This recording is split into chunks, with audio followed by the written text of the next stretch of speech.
This is the Physical and Chemical Changes Science Workbook. It's made for 5th, 6th, and 7th grade students in traditional school or as a homeschool curriculum supplement. So in the book, you'll have instructions for how to use it with your students, and it has a suggested pacing guide, and it will take you through 10 days of lessons. And here's where your student will begin with an introduction to physical and chemical changes. They're going to read this information that's really broken down in an easy to understand way. So even if your student isn't strong in science, this will be a great resource for them to learn about the physical and chemical changes. And here is a guide for your student to refer to.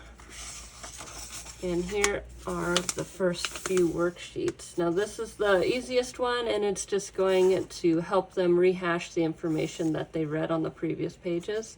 This is also a pretty straightforward assignment that they might have fun with. And then here's where the assignments are going to get a little bit more challenging, where they're going to have to write in paragraph form and identify physical and chemical changes in their daily lives. Here is another more challenging assignment for them to do, and they can write or draw their answers. Here's a critical thinking assignment that's really going to challenge their understanding of physical and chemical changes. This is something that you'd use toward the end of your unit. And here are where the activities start. Here's a card sorting activity where your student's going to cut up these cards and classify them as physical changes and chemical changes. They have pictures on them, and your student can make their own as well.